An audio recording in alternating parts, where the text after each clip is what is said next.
अब हम आ जाते हैं रिवीजन पे। रिवीजन हम कर रहे हैं, हमारा 2 चैप्टर है केमिस्ट्री में, एक है टाइप्स ऑफ रिएक्शन, दूसरा acid salt basis. Acid salt basis में हमने पहले आपको बता दें कि आज हम टाइप्स ऑफ रिएक्शन से फिर रिपीट करेंगे। इससे पहले एसिड सॉल्ट बेसिस में जितना सॉल्ट का फॉर्मूला है, हाइड्रोलिसिस बताया है, किस वो याद कर लेंगे। प्रिपरेशन ऑफ सॉल्ट्स में ब्लीचिंग पाउडर, जिप्सम, ये सब सॉल्ट्स का प्रिपरेशन एटलीस्ट याद कर लेंगे इक्वेशन के साथ, फॉर्मूला। और इधर जो आपका एसिड और बेस है, स्ट्रॉन्ग एसिड, स्ट्रॉन्ग बेस, कौन सा एसिड किस सब्सटेंस में पाया जाता है, कम से कम उसका नाम, कम से कम केमिकल नेम जरूर याद रखना है। और फॉर्मिक और एसिटिक एसिड का फॉर्मूला भी याद रखेंगे, क्योंकि हनी बी के स्टिंग में कौन एसिड पाया जाता है, विनेगर में कौन एसिड पाया जाता है। यूज में जैसे जानते हो कि इन्वर्टर के बैटरी में सल्फ्यूरिक एसिड यूज किया जाता है। पूछ सकता है विच acid is secreted from stomach wall, तो जानते हो HCl है। हाँ, ये सब इस तरह का क्वेश्चन, कौन सा एसिड साइट्रस फ्रूट में पाया जाता है, तो साइट्रिक एसिड है। टेमरिन में कौन एसिड पाया जाता है, टार्टारिक एसिड है। तो कम से कम केमिकल नेम भी आपको जरूर याद रखना है। अल्कली किसको बोलते हैं, नेम 2 अल्कली, तो स्ट्रॉन्ग बेस को अल्कली बोलते हैं, वाटर सोल्युबल बेस को sodium hydroxide, potassium hydroxide. Weak base है तो वीक बेस में आप दे सकते हैं कोई भी, अमोनियम हाइड्रोक्साइड है, मैग्नीशियम हाइड्रोक्साइड है जो हम डाइजीन जेल एंटासिड में यूज करते हैं। तो इस तरह से क्वेश्चन, 2 सॉल्ट का नाम पूछा जा सकता है, पूछ देगा 2 सॉल्ट बताओ जिसका pH लेस देन 7 है, 2 सॉल्ट्स का नाम बताओ जिसका pH मोर देन 7 है। तो आप उसमें देखेंगे, देख लेंगे। सल्फेट लगा हुआ है, सल्फेट सॉल्ट हो जाएगा। HCl लगा हुआ है तो क्लोराइड सॉल्ट होगा, तो स्ट्रॉन्ग एसिड हो जाएगा वो। और इधर देख लेना कि सोडियम और पोटासियम लगा हुआ है तो स्ट्रॉन्ग बेस का हो जाएगा, तो वो न्यूट्रल हो जाएगा। उसके अलावा अगर कोई दूसरा मेटल से जुड़ा हुआ है तो वो हो जाएगा तुम्हारा क्या, एसिडिक, एसिडिक सॉल्ट। जैसे सपोज करो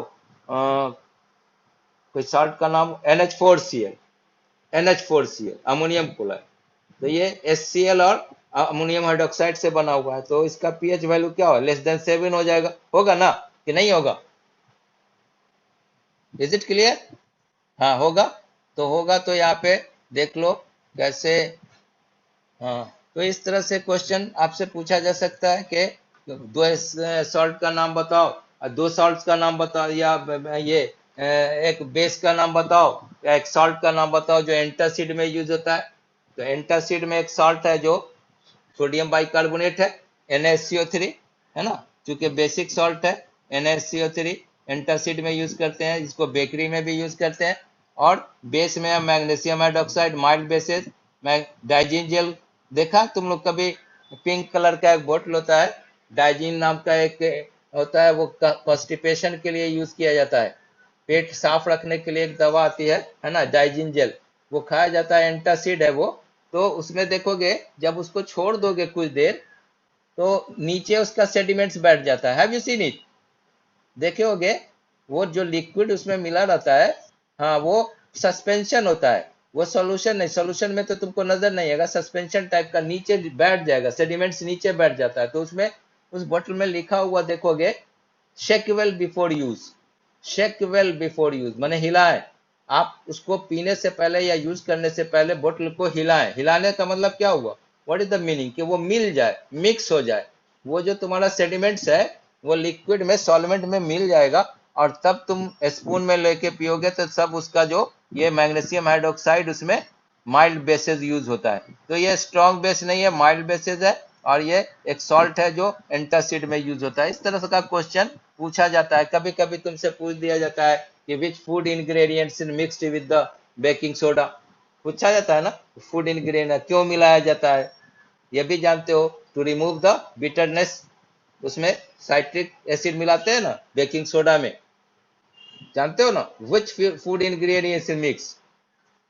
तो साइट्रस फ्रूट्स साइट्रिक एसिड मिलाते हैं, टार्टरिक एसिड भी मिला देते हैं। क्यों मिलाते हैं, ताकि वो जो तीतापन आ जाता है ब्रेड में, उसके बिटरनेस को वो रिमूव कर देता है। Acid react with the base, salt and water is form, neutralisation reaction हो जाता है, इसलिए बिटरनेस खत्म हो जाता है। तो इस तरह का क्वेश्चन एसिड बेस सॉल्ट में तुम लास्ट में देखे होगे, उसमें एस चांद की बुक में भी और भी बहुत सारे बुक में, रेफरेंस बुक में देखे होगे। ऐसे फॉलो करना है एनसीईआरटी को, लेकिन कुछ क्वेश्चन इधर उधर से भी लोग दे देते हैं फाइनल में भी, तो आप उसको भी पढ़ेंगे। आज हम अगेन शुरू कर रहे हैं तुम्हारा टाइप्स ऑफ रिएक्शन से। जैसे हम उसमें तुमको कुछ चीज बता रहे हैं, अभी 9th का भी चीज कुछ आ जाएगा, जैसे फिजिकल चेंज और केमिकल चेंज। फिजिकल चेंज और केमिकल चेंज पहले ही जानते हो कि the change in which no new substance is form, that is called physical change, and the substance in which new substance is form, that is called chemical change, that is quite different from the raw material. समझते हो इस चीज को, कि जब हम रोटी बनाते हैं आटा से, तो रोटी जो बन जाता है तो उसका फिर उसको रिवर्स करना चाहोगे कि अगेन हम फ्लोर मिल जाए, आटा मिल जाए, तो you can not get the floor again. तो ये रिवर्स नहीं कर सकते, रिवर्सिबल रिएक्शन नहीं है। Chemical change is irreversible change and permanent change, physical change is temporary change and reversible change. मतलब अगर तुम रिएक्शन को वो बैक कर लेते हो तो तुम्हें ओरिजिनल सब्सटेंस मिल जाएगा, दैट इज फिजिकल चेंज। और केमिकल चेंज जब हो जाता है, जो केमिकल रिएक्शन होता है, दैट इज केमिकल चेंज। तो you can not reverse the reaction, you can not get back the original substance, original substance को तुम नहीं पा सकते हो। Is it clear? तो हमारे कहने का मतलब कि जैसे पेपर को फाड़ देना, टीयरिंग ऑफ पेपर, ये कौन सा चेंज है? फिजिकल चेंज है, फिजिकल चेंज। हाँ, melting of anything, melting of wax, melting of butter, melting of iron, सब दैट इज फिजिकल चेंज। लेकिन बर्निंग अगर पूछ दिया जाए, burning of anything, that is chemical change. और हमने बताया 9th में पढ़े होंगे कि केमिकल चेंज में जैसे कैंडल का जलना, burning of candle, both physical as well as chemical, क्योंकि वहां पे वैक्स मेल्ट भी करता है और उसके अंदर जो थ्रेड होता है वो जलता है, तो थ्रेड का जलना केमिकल चेंज हो गया, और वैक्स का मेल्ट करना फिजिकल चेंज है। तो वहां पे burning of candle, it is physical as well as chemical change. समझे? कहीं कहीं पे एक ही चेंज हमारे लिए दो, मतलब एक ही तरह के इसमें दोनों चेंज होता है। और अब हम बता देते हैं कि the substance which take part in the chemical reaction, that is called reactant, and the substance which is formed by the chemical reaction, that is called product। और ऑक्सीडेशन रिडक्शन जब हम पढ़ाया था, तो हमने आपको एक चीज बताया था कि आप हमेशा ऑक्सीडाइजिंग एजेंट और रिड्यूसिंग एजेंट रिएक्टेंट साइड से देखना है, हमेशा रिएक्टेंट साइड से ही ऑक्सीडाइजिंग या रिड्यूसिंग एजेंट होगा। और हमेशा always oxidation and reduction process जो सब्सटेंस रिएक्टेंट में है उसी को बताएंगे कि this substance is oxidise to this substance is reduce to this, ये करेंगे, मतलब रिएक्टेंट साइड को देखेंगे। तो रिएक्टेंट किसको बोलते हैं? The substance which take part in the chemical reaction, that is reactant, and the substance which is formed after the reaction by taking reaction by the reactant, that is called product। जैसे suppose करो यहाँ पर CaO plus H2O, ये बन गया CaOH whole 2, CaOH whole 2। तो ये जो हमारा हुआ CaOH2O, ये रिएक्टेंट हो गया, और ये जो बन गया दिस इज प्रोडक्ट हो गया। ये प्रोडक्ट हो जाएगा और ये रिएक्टेंट हो जाएगा। Is it clear? Reactant arrow के बाद प्रोडक्ट, एरो के पहले रिएक्टेंट। अब हमने बताया था कि during the chemical reactions many things can occur. पूछ सकता है what happens during the chemical reaction. तो during the chemical reaction many things can occur. क्या क्या? Evolution of gas can take place, evolution of gas and change of state can take place. Solid से liquid में भी बदल सकता है, solid से वेपर भी बदल सकता है। Change of state can take place, temperature can be changed, heat can evolve, heat can be absorbed, temperature can be changed, ppt can be formed। हाँ, ये सब during the chemical reaction many things can occur। ये सब आपका points है। अब जैसे देखो, अब हम कैल्शियम कार्बोनेट को हीट कर रहे हैं, तो यहाँ पे इवोल्यूशन ऑफ गैस का एग्जांपल हम दे सकते हैं, carbon dioxide is release, CO2 is release. यहाँ पे evolution of gas can take place. ये और ये कौन सा रिएक्शन हो जाएगा? What type of reaction it is? No, no, no, no. Decomposition, one compound है ना? हाँ, decomposition reaction। One compound is heated and it is broken into two or more cells। यहाँ पे दो सब्सटेंस में टूट रहा है, एक calcium oxide and carbon dioxide. Evolution of gas can take place. आपको दे देगा कि write one equation in which evolution of gas can take place. Potassium chloride को हीट करते हो, KClO3 को हीट करते हो, तो यहाँ पे क्या हो जाता है, KCl and oxygen gas release होता है ना। ये भी इवोल्यूशन ऑफ गैस का एग्जाम्पल हो गया। लेड नाइट्रेट को गर्म करते हैं, PbNO3 जब गर्म करते हैं तो इससे 2 गैस रिलीज होता है। ये तो रेसिड्यू बच जाता है पीले रंग का, प्लस NO2 ब्राउन कलर का एक गैस निकलता है और एक कलरलेस गैस और 2 गैस रिलीज होता है। ऐसा भी क्वेश्चन पूछ देगा कि name write one equation in which 2 gases are release, तो वहां पे एक PbNO3 का एग्जांपल भी दे सकते हो, फेरस सल्फेट का भी एग्जांपल दे सकते हो। FeSO4 फेरस सल्फेट जब हीट किया जाता है, जब when it is heated it forms Fe2O3 plus sulphur dioxide and sulphur trioxide यहाँ पे। तो यहाँ पे इवोल्यूशन ऑफ गैस टेंक, तो ये एग्जांपल हो गया। Is it clear? Change of state, change of state मतलब कोई एक फॉर्म से दूसरे फॉर्म। वैक्स को हिट करते हो, क्या होता है, सॉलिड से लिक्विड में बदल जाता है। बटर को हिट करते हो, बटर सॉलिड से लिक्विड में बदल जाता है। अमोनियम क्लोराइड को हिट करते हो, सॉलिड से डायरेक्ट वेपर में बदल जाता है। When ammonium chloride is heated it directly convert from solid to vapour. यहाँ पे क्या हो रहा है, ये चेंज ऑफ स्टेट हो जा रहा है। Change of colour can takes place, है ना। आप कोई केमिकल रिएक्शन होता है, change of colour also can take place. कैसे होता है देखो, आयरन को when iron is copper sulphate के सॉल्यूशन में आयरन को रख देते हैं तो क्या होता है, आयरन की रिएक्टिविटी सीरीज में iron is more reactive than copper, तो that will displace the copper and it will form FeSO4 ferrous sulphate बनाएगा एंड कॉपर जो है वो निकलता है और ये जाके कहाँ बैठ जाता है, आयरन के ऊपर जाके जमा होना शुरू हो जाता है। This is called displacement reaction. और यहाँ पे ये जो कॉपर सल्फेट है ये ब्लू कलर है, इसको हम बोलते हैं, क्या बोलते हैं, blue vitriol. Copper sulphate is known as blue vitriol, salt है, सल्फेट सॉल्ट है। इसका कलर ब्लू से चेंज होकर के कैसा हो जाता है, ये क्वेश्चन में आता है मल्टीपल चॉइस में कि it's colour will change blue to green,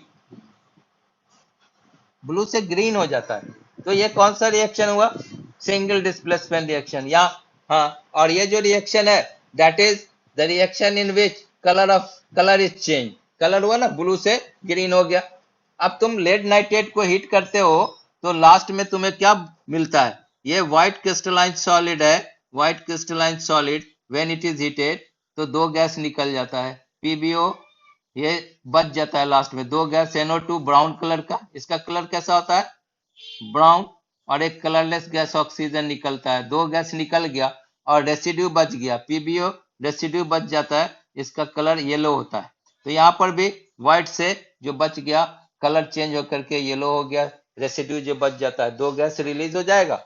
और ये ऐसा क्वेश्चन बहुत पूछता है इक्वेशन में, है ना, XYZ करके क्वेश्चन पूछा जा सकता है। तो ये सब ध्यान रखना है। And this is also thermal decomposition reaction.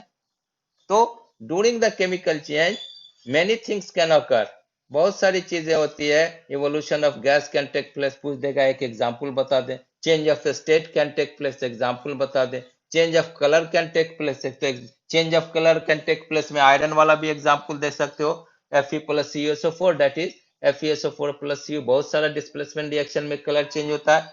Lead nitrate को हिट करोगे यहाँ भी कलर चेंज होता है। तो there are so many example you can give by PPT can be form. PPT क्या होता है, सबसे पहले ये भी जानिए कि when two substances mix A third insoluble substance is form that is called PPT, precipitate उसको बोलते हैं, है ना। एक थर्ड इनसॉल्युबल सब्सटेंस फॉर्म करता है जिसको हम क्या बोलते हैं, that is called PPT, precipitate, है ना। उसका एरो हम कैसे देते हैं, नीचे देते हैं। जैसे सपोज करो आपका जो सिल्वर नाइट्रेट है, AgNO3 का सॉल्यूशन, सिल्वर नाइट्रेट सॉल्यूशन और sodium chloride solution, NaCl solution, इन दोनों को जब मिलाओगे तो ये क्या होता है, आयन सर एक्सचेंज। ये इसका प्लस है, ये इसका माइनस है, ये प्लस है, इसका माइनस, माने इसका प्लस इसके माइनस के साथ और इसका प्लस इसके माइनस के साथ मिल जाता है और बना देता है AgCl plus NaNO3, double displacement reaction, and this reaction is also known as precipitate reaction। Downward direction की तरफ इसका तीर का निशान दिया जाता है, that is called PPT reaction, precipitate reaction, and it is also double displacement reaction, and 90% double displacement reaction is precipitate reaction। Is it clear? ये भी जानते हो कि most of the double displacement reaction is precipitate reaction and most of the decomposition reaction is endothermic reaction. ये सब थोड़ा सा point दिमाग में रखना कि most of the decomposition reaction is endothermic reaction, वहां पे टेम्परेचर लोअर्ड हो जाता है ना। जहां पे डिकम्पोजिशन रिएक्शन होता है वहां पे टेम्परेचर लोअर्ड हो जाता है, और ज्यादातर 90% डबल डिस्प्लेसमेंट रिएक्शन जो है वो पीपीटी रिएक्शन होता है, प्रिसिपिटेट रिएक्शन होता है। तो यहाँ पे देखो पीपीटी इज फॉर्म, तो प्रिसिपिटेट क्या है? When two substances are mix that forms a third insoluble substance that is called PPT, और उसका फुल फॉर्म है precipitate, PRECIPITATE, precipitate। उसी तरह प्रिसिपिटेट के बाद अब आपका इसमें कैटलिस्ट आता है। जैसे हम तुमको एक बताया था, कैटलिस्ट दो तरह का होता है, एक पॉजिटिव कैटलिस्ट, एक निगेटिव कैटलिस्ट। जैसे कभी कभी कोई रिएक्शन बहुत स्लो हो रहा है, it takes time, it will take much, temperature is required, then what will you do? You have to do the fast reaction, then you have to mix the some catalyst in it, उसमें कुछ catalyst को मिलाना पड़ता है so that it can enhance the reaction, it can increase the rate of reaction, is it clear? तो उसके case में हम उस catalyst को मिला देते हैं तो वो रिएक्शन को फास्ट कर देता है। हेलो, आवाज जा रही है? Are you listening? हाँ, अब वो कैटलिस्ट जो है वो during the reaction and before the reaction and after the reaction their mass remains the same. वो जो कैटलिस्ट मिलाते हैं तो उस कैटलिस्ट के मास में देयर इज नो चेंज, वो सेम रहता है। रिएक्शन के पहले या रिएक्शन के बाद में उस कैटलिस्ट का mass that remains the same, वो सिर्फ रेट ऑफ रिएक्शन को बढ़ाता घटाता है। जैसे देख लो, पोटासियम क्लोरेट है ना, KClO3, लाइफ सेविंग गैस का प्रिपरेशन में अगर इसको हीट कर दो, अकेले हीट करोगे तो ये देगा KCl+O2, लेकिन लैब में कोई ऐसा टेस्ट ट्यूब वगैरह इतना शीशे इतना अच्छा बोरोसिल का ग्लास नहीं रहता है कि अगर हम ज्यादा टेम्परेचर देंगे, स्पिट लैम्प से गर्म करेंगे तो वो टेस्ट ट्यूब फूट जाएगा, ब्रेक कर जाएगा, समझे? तो ऐसे केस में क्या होता है कि हम लैब में ऑक्सीजन गैस सिर्फ पोटेशियम क्लोरेट को गर्म करके नहीं कर सकते, तो हम उसमें क्या करते हैं, ये तो थर्मल डिकम्पोजिशन रिएक्शन हो गया, लेकिन अब इसमें हम अगर कैटलिस्ट मिला देंगे MnO2, ये एक कैटलिस्ट मिलाया जाता है मैग्नीज डाइऑक्साइड, इसका क्या नाम है केमिकल? मैग्नीज डाइऑक्साइड, याद कर लेना, मैग्नीज MANGANESC, मैग्नीज डाइऑक्साइड एक कैटलिस्ट है। और ये कैटलिस्ट जब इसमें हम मिला देते हैं तो क्या करता है, फास्ट रिएक्शन कर देता है, और ज्यादा टेम्परेचर पे नहीं, कम ही टेम्परेचर पे ये पोटेशियम क्लोराइड और ऑक्सीजन गैस रिलीज होने लगता है।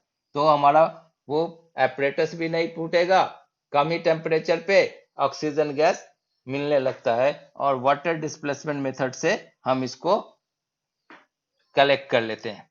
Oxygen gas is collected in the gas jar. Is it clear? समझ गया कैटलिस्ट क्या है? Catalyst is a chemical substance which is mixed in the reaction to enhance the rate of reaction, or sometimes it decrease the rate of reaction, but after the reaction their mass remains the same. Before and after the reaction their mass remains the same. Is it clear? समझ में आया?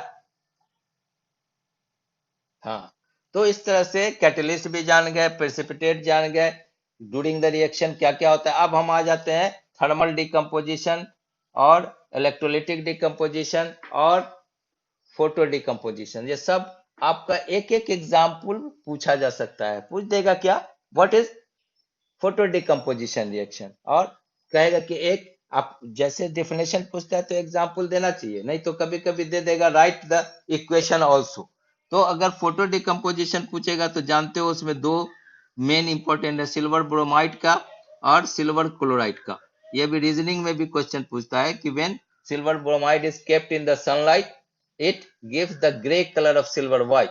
तो पहले silver bromide का जो colour है वो change होकर के ब्रोमीन निकल जाता है, Ag+Br2 निकल गया, ये ग्रे कलर का सिल्वर बच जाता है। ये फोटो सेंसिटिव कंपाउंड है, लाइट के साथ रिएक्शन करके that decompose and breaks into silver and bromine, ये टूट जाएगा Ag+Cl2 में। तो इस तरह से ये तुम्हारा ग्रे कलर का सिल्वर बच जाता है, that is photo decomposition reaction and it is photosensitive compound. So that is why this type of substance are kept in the dark colored boat. पूछता है कि ऐसे substance को हम dark color boat में क्यों रखते हैं?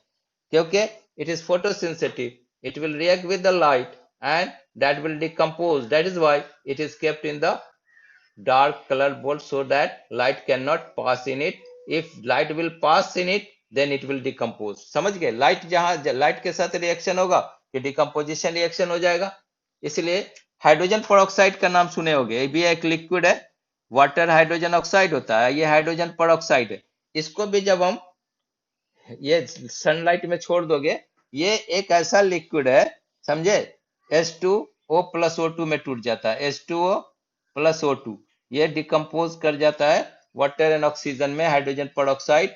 और तुमने देखा होगा दवा की दुकान में हाइड्रोजन पेरोक्साइड एक व्हाइट कलर के, मतलब लाइट नहीं जा सकता है वो, उसमें कान में देने के लिए, वैक्स निकालने के लिए यूज करते हैं. ईएनटी डॉक्टर वगैरह को देखोगे, अगर किसी को वैक्स ज्यादा हो जाता है कान में, तो वो क्या करते हैं, वो इसमें एक दो ड्रॉप डाल करके, और वो जब रिएक्शन करने लगता है, चूंकि वैक्स का केमिकल जानते हो, केमिकल क्या होता है wax? What is the chemical formula of wax? जो कान में जो वैक्स होता है ना, वो कैल्शियम कार्बोनेट होता है, समझे. ये हाइड्रोजन पेरोक्साइड के साथ वो रिएक्शन करने के लिए देखोगे, कान में जैसे ही एक दो ड्रॉप डालते हैं, वो एकदम कान में अच्छा इचिंग जैसा होने लगता है, और वो फूल करके स्वेल करके वो कान से बाहर कुछ घंटे के बाद उसको साफ किया जाता है. मैंने कान को साफ करने के लिए this liquid is use and it is kept in the dark coloured bottle. Why it is kept in the dark colour bottle? So that it is photosynthetic compound. तो ये फोटो डिकम्पोजिशन रिएक्शन है. Thermal decomposition का दो तीन example तो बताया ही. एक है इलेक्ट्रिक पास करके हम जो ये करते हैं, वो उसका यूज हमें होता है किस में?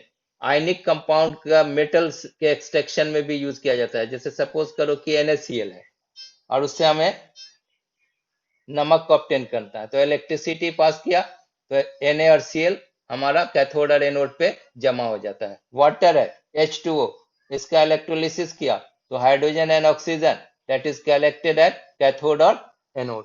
समझे? तो this is when electricity is passed and the one compound is broken into two or more simpler substances, that is called electrolysis या electro decomposition reaction, electric decomposition reaction. ठीक है? तो ये थर्मल डिकम्पोजिशन हो गया. कॉम्बिनेशन रिएक्शन, व्हेन टू और more substance combine to form, आ सकता है गिव वन वर्ड आंसर में, सबका डेफिनेशन याद कर लेना. कॉम्बिनेशन रिएक्शन में क्या होगा? व्हेन टू और more substance combine to form a single substance, that is called combination reaction. H2 plus O2 H2O हो जाएगा. H2 प्लस O2 ये दो एलिमेंट्स मिलकर के H2O बन गया water, that is combination reaction. NH3 plus HCl, यहाँ पे दो कंपाउंड मिलकर के एक कंपाउंड बना रहा है NH4Cl ammonium chloride, this is combination reaction. ठीक है. Mg रिबन, मैग्नीशियम का रिबन हवा में जलाते हैं तो क्या बन जाता है? MgO, that is combination reaction. तो आपको कॉम्बिनेशन रिएक्शन का एग्जाम्पल भी पूछ सकता है, एक इक्वेशन. तो आप ये सब एकदम केमिस्ट्री जब पढ़ रहे हैं तो रिएक्शन फॉर्मूला एकदम करेक्ट लिखना जरूरी है. समझ रहे हो? Is it clear? Are you listening? हाँ. तो अब जो हाफ ईयरली एग्जाम में तुम्हारा दोनों पोर्शन है, टाइप्स ऑफ रिएक्शन सब पढ़ लेना. रेंसिडिटी क्या है, कोरोजन क्या है, how rancidity is prevented, how corrosion is prevented, फिर ऑक्सीडेशन रिडक्शन का डेफिनेशन, कौन सब्सटेंस ऑक्सीडाइज होगा, कौन रिड्यूस होगा, बहुत इंपॉर्टेंट है. प्लस एसिड सॉल्वेंट्स में डेफिनेशन, प्लस उसका जो ये है सॉल्ट, इंपॉर्टेंट सॉल्ट्स का प्रिपरेशन इक्वेशन के साथ, ये सब याद कर लीजिएगा. आज जितने ही रहने देते हैं, समझे? आप लोग उसको रिवाइज करते रहिए, प्रॉब्लम हो तो पूछिए. ओके, आज इतने ही रहने दीजिए. ओके.